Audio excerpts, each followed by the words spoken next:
Good morning, students. Today we will start with the topic infectious and non-infectious causes. Right.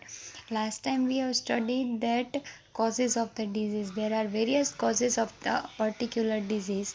Today we will go through the infectious and non-infectious causes. There are two types of disease. One is infectious, other one is non-infectious. Infectious means the ones which can be spread through the contact or with the touch of the unhealthy or diseased person into the community or a particular person or a particular healthy person, right? That is infectious. Non-infectious means either they are due to genetic reason or some another reason which cannot spread from one person to another. That is non-infectious. Now, what are the causes for infectious and non-infectious? As we have seen, it is important to keep public health and community health factors in mind when we think about causes of the disease, right?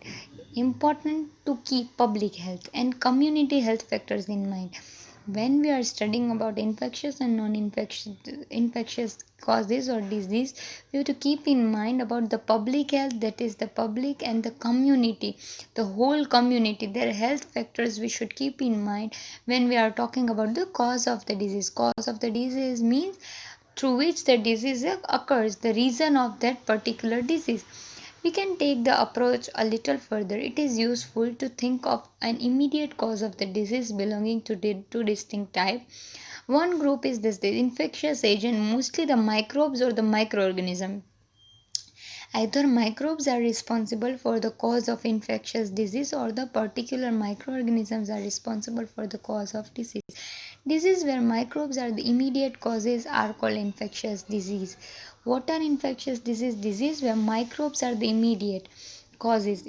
Microbes are the immediate cause means they can instantly spread the disease from one particular person to another person are called infectious disease. This is because the microbes can spread in the community and this is they cause will spread the disease. Microbes will spread in the community, they will spread in the environment, and due to that spread in the environment they will spread the disease from unhealthy person to the healthy person. On the other hand, there are also diseases that are not caused by the infectious agents. There are also other diseases which are not caused by the infectious agents. Their causes vary.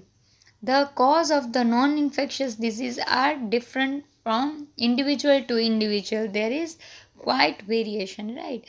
But they are not external causes like microbes that can spread in the community. Instead, these are mostly internal and non-infectious disease. Non-infectious disease does not occur through the outside external sources, or you can say outside environment, right?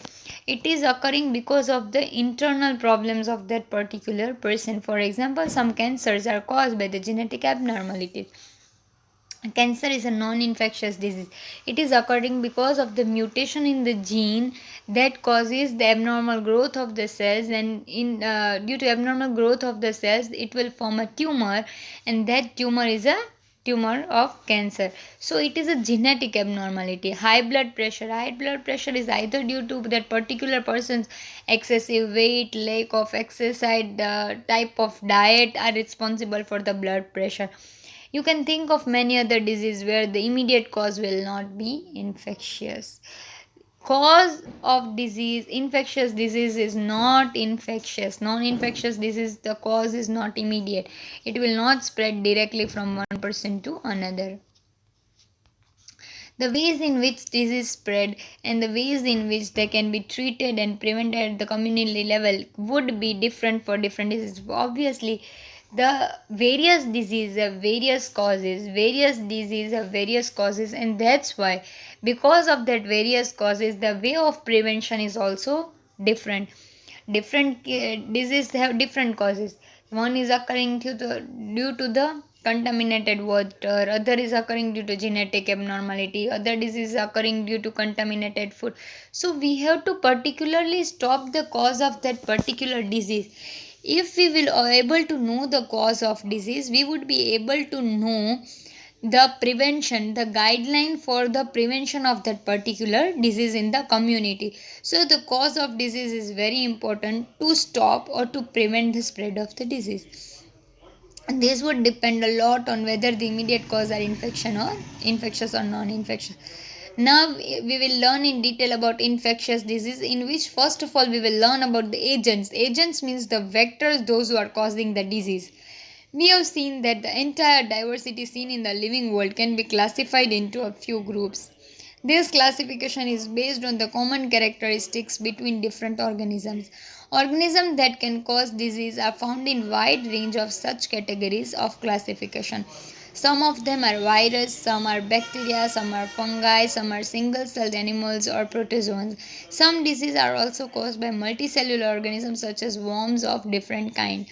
See, various infectious diseases occur due to various agents. Various agents are responsible for the cause of various diseases. Some of the agents which are responsible for the cause of disease are the virus, bacteria, fungi. Sometimes the protozoans are also responsible, and sometimes the worms. Worms are responsible for the cause of various diseases. If we talk about the ringworms occurs due to the worms present. See, worms will create the ringworms, and that is very infectious, right? Mostly the skin diseases are infectious, and most of them are due to either fungal infection or because of worms.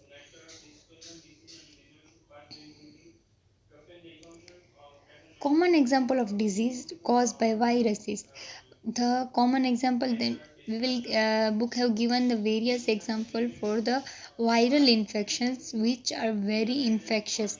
First of all, if we talk about corona is a viral infection. Right now corona is on the high peak, and because it is a viral infection, it is an infectious disease which is causing so vastly in the population, and it is in a high speed. It is spreading. Even though we don't know the exact cause of the disease, it is either the air droplets, either due to the breathing or sneezing or anything. Even though some people are telling because of the if infectious patient have sneezed, then they have touched the particular object, and then after one the healthy person will touch that object, or he or she will eat with that hands, or use that hand on his mouth or face, he or she will be catch by the disease, right? So viral infections are very common and very infectious. First is common called influenza, dengue fever, and AIDS. Diseases like typhoid fever, cholera, tuberculosis, anthrax are caused by the bacteria. All these diseases occur due to bacteria. Many common skin infections are caused by different kind of fungi, as I told you. Protozoan microbes cause many familiar diseases such as malaria and Kala-Azar. All of us have also come across intestinal worm infection as well as disease like elephantitis caused by different species of worms.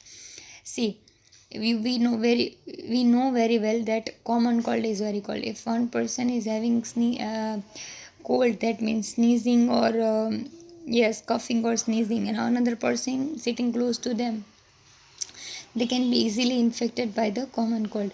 If we talk about influenza, it is also flu. This also the same cause is there.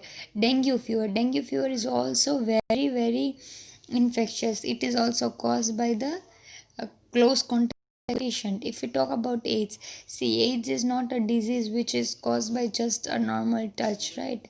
It is a sexually transmitted disease.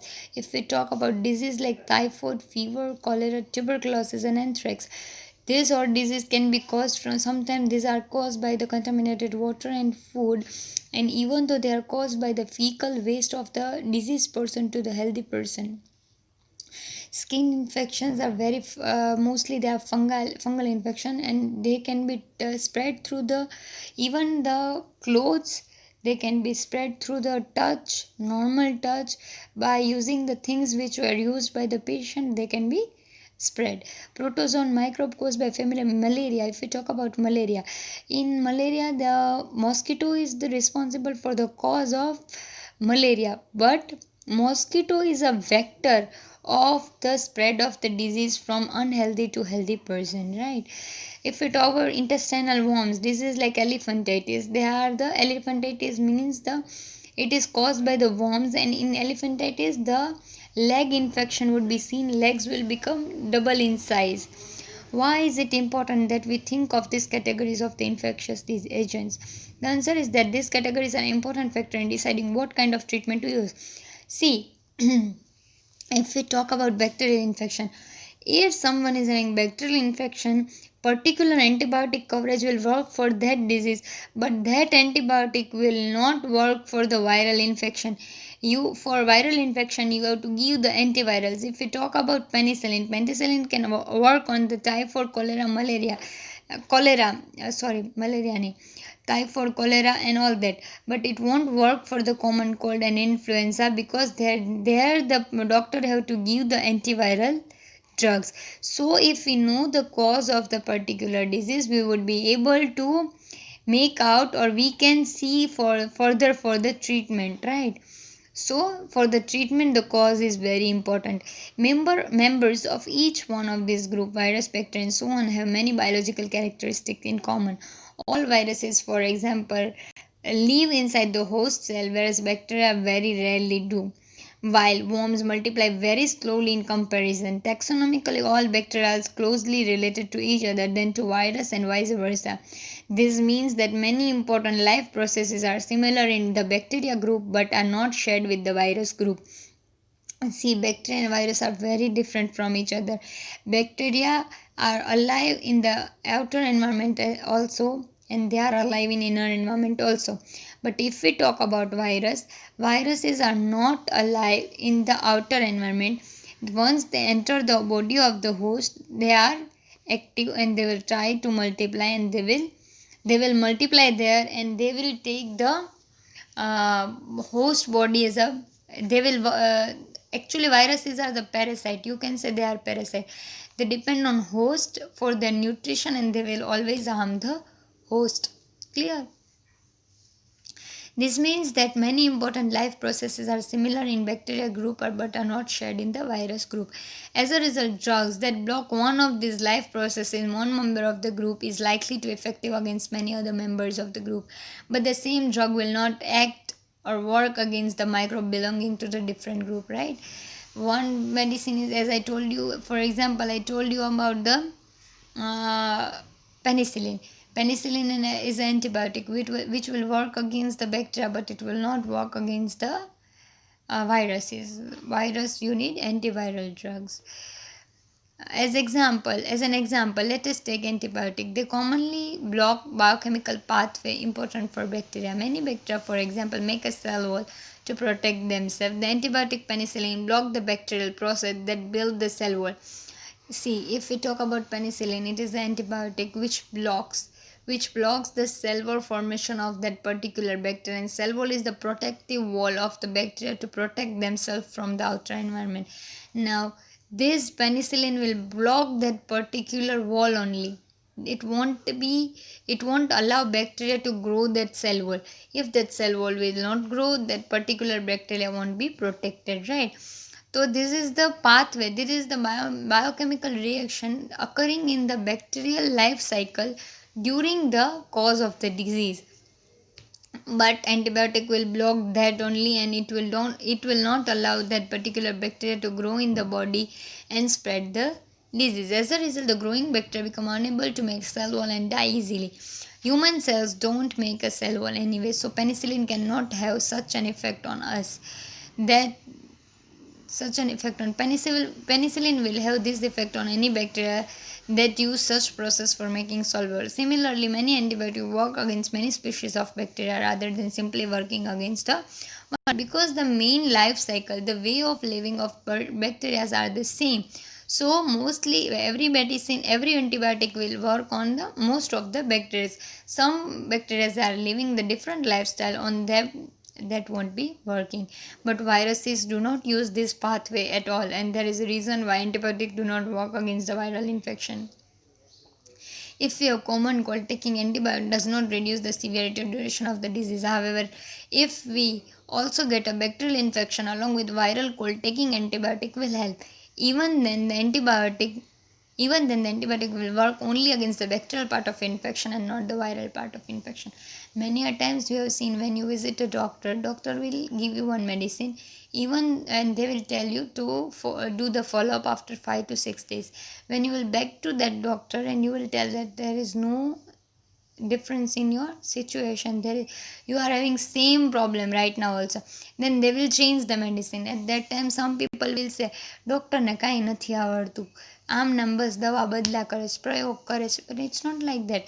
Many a times you have given the history of bacterial infection and you are suffering from viral fever or viral infection. Doctor won't be knowing without the reports, and even the doctor will ask you for doing the reports. The patient will tell that we are unable to afford and all that. The doctor will try the medicine. What doctor can do, right? Many a times many of the diseases have the similar symptoms, so it is very difficult to diagnose that disease. Or many a times patient are giving different histories. At that time also it is very difficult to know. You are if the disease is diagnosed with the help of history only. When patient will give the correct history, the doctor will be able to diagnose the disease. Clear? Now we will learn the means of spread, how these particular diseases are spread from one person to another. How do infectious disease spread? Many microbial agents can commonly move from an infected person to someone else in a variety of ways. In other words, they can be communicated and so are called communicable disease. They are communicable. They can spread from one person to another person. So they are known as communicable disease. Such disease causing microbes can spread through air. They can be spread through the air. This occurs through the little droplet thrown out by the infectious person who sneeze or the cough. As I told you in common cold, if someone is sneezing or coughing and someone is sitting behind them, they due to the particular droplets of the sneeze or aerosols thrown out by the infected person, if during sneezing they don't keep their handkerchief or tissue, or they do not use the handkerchief or tissue during sneezing, they will spread the disease to the community. Some standing close by can breathe in these droplets and microbes get a chance start a new infection. Example of such disease spread through the air are common cold, pneumonia and tuberculosis, and nowadays corona also. We all have had the experience of sitting near someone suffering from a cold and catching it ourselves.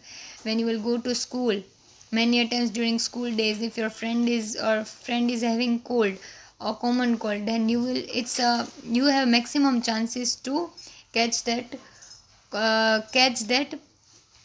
cold. Clear? So it is spreading through the air droplets or droplets which are thrown out by the infected person in the environment to the healthy person. Obviously, okay. Obviously, the more crowded our living conditions are, the more likely it is that such airborne diseases will spread. Disease can also be spread through water. These occur if the excreta from someone suffering from an infectious gut disease such as cholera get mixed with the drinking water used by the people living nearby. Diseases are also caused by the spread through water. If the person is having cholera and they excrete their waste in the nearby river, lake or something, and some healthy person will go there and will use that contaminated water, they have the chance to get that disease. The cholera causing microbe will enter the healthy person through the water they drink and cause disease in them. Such diseases are much more likely to spread in absence of safe supplies of drinking water. All these things should be covered by the municipality or the government of that particular area, so that they should supply the clean drinking water to the community, so such disease won't spread further. You people know about the AIDS. This is a sexually transmitted disease, right? close contact with that particular person will spread the disease. Not surprisingly, there are microbial infections such as syphilis and AIDS that are transmitted by the sexual contact from one partner to another. However, such sexual transmitted diseases are not spread by the casual physical contact, as I told you earlier. It does not spread with the casual contact like handshaking and all that, right? It does not spread with the casual contact with that opposite person. Casual physical contact include handshake, hugs, or sports like wrestling, or by any other ways in which a touch or each other socially. Others than a sexual contact, the virus causing AIDS can also spread through blood-to-blood contact with the infected person or from infected mother to her baby during pregnancy or through breastfeeding. AIDS can spread through the mother to the child if mother is pregnant and he delivers a baby. Due to the breastfeeding or due to the mother's milk, the AIDS can spread from one person to another. It is the bloodborne disease. Bloodborne disease means sometimes infected syringe is reused by the doctor or a lab technician in blood testing or during injections that can spread the disease. Even though during the blood transfusion, during a after accident or something, if there is blood is transfused from one person to another, then also the if it is not properly tested, then it can spread from one person to another. We live in an environment that is full of many other creatures apart from us. It is inevitable that many diseases will be transmitted by other animals. These animals carry the infecting agent from a sick person to another potential host. These animals are thus are intermediates and are called vectors. Very important vectors definition. The commonest vector we all know are the mosquitoes. Mosquitoes spread the maximum amount of disease. In many species of mosquitoes, the females need highly nutritious food in the form of blood in order to be able to lay mature eggs. So the mostly the spread of disease by mosquito are the female mosquitoes which are spreading the disease because they need highly nutritious food. They need blood for their nutrition to lay the mature eggs. Mosquitoes feed on many warm-blooded animals, including us. In this way, they can transfer disease from one person to another person. They will take the blood from one person and they will sit on the another person, or either they will bite that another person and they will spread the disease from one person to another person. Clear? If any doubts, just go through the topic, and if any questions from the exercise are coming from this topic, just write it down for one time. Okay, thank you.